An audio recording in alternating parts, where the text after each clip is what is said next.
Okay, week 10, problem 8.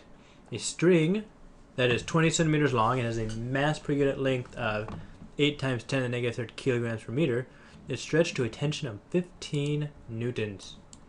Okay, so this is not a traveling wave. It's specifically a standing wave. So what I'm going to do is I'm going to draw myself a box. Whoop. Ooh, that is a fine looking box. And so what we're going to have here then is asking for the fundamental frequency. So fundamental frequency is the smallest wave we can make. So basically the rules to making a string wave. So the idea is you have a string like this and you go up and down. Or you have one part attached to the wall, hold the other part, and you go like this. And the wave goes up and down. The only real rules that matter for this is the parts where it is attached can't move. So the simplest wave we can make would look like this. And this wave travels up and down. I guess that was down and up. Not important. Up and down. Down and up. So we're going to try and make a wave like this.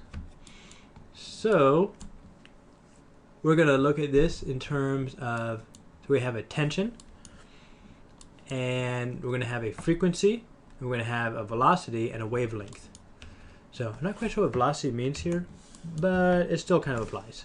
So what we're going to do then is we're going to have the formula that we have memorized for velocity, which is tension divided by mu, which is length, it's mass per unit length, square rooted. And that will give us, because I think they gave us all that data we needed for that. Tension is 15, and unit density is 8 times 10, or linear density is 8 times 10 to the negative 3rd.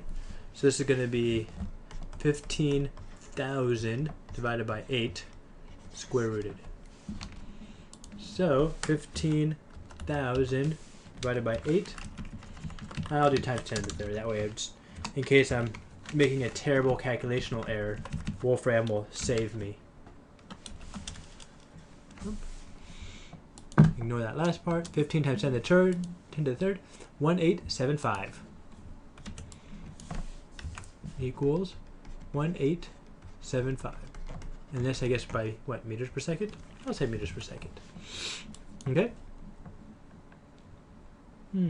Okay. Find the fundamental frequency.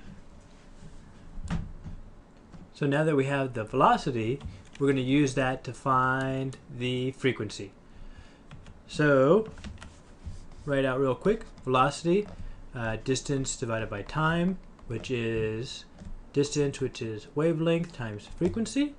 So we don't have the frequency, so we're going to have to do arrow frequency equals velocity over lambda, which is the wavelength. So the wavelength here, so if you look at this guy, this is actually just 1/2 of a wavelength. Get a different color so it shows up better. Purple.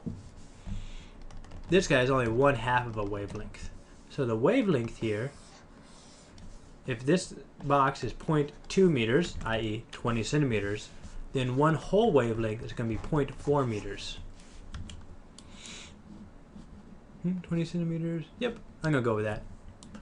So the fundamental frequency, the smallest frequency we could have a standing wave, will be 1875 divided by 0.4, which will be 1875 divided by 0.4. I don't know, 3,200? Whoa, that was way off. 4688 equals 4688 hertz. And the idea here is, it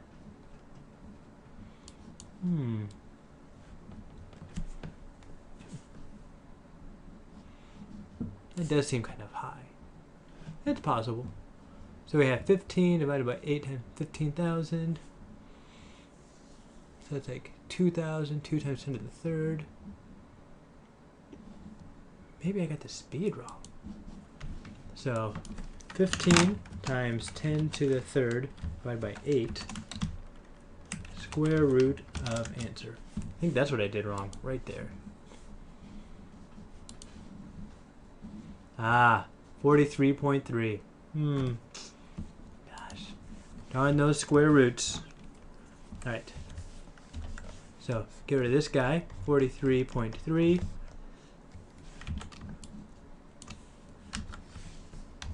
Equals 43.3 divided by 0.4.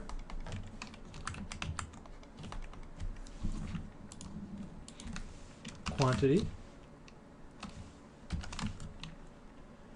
divided by 0.4, and we have 108. That seems more reasonable. 108 hertz. There we go.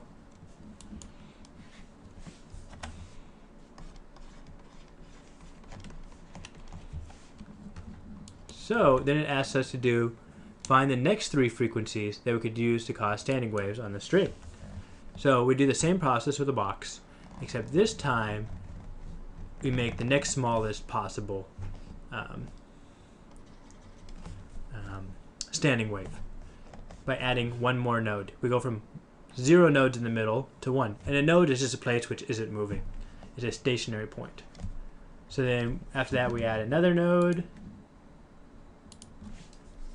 And we'll go like this. That was a terrible wave. And then we'd have 4. Ooh, we could probably do this in a different color. Orange. So we have one here, one here, one here. And we have something that looks like that, but well drawn. Up. There we go. That's still not well drawn, but it's at least better than it was. And you'll find out that it's just going to be multiples of the base frequency, of the fundamental frequency. So this will be 2 times that, which will be what? 216.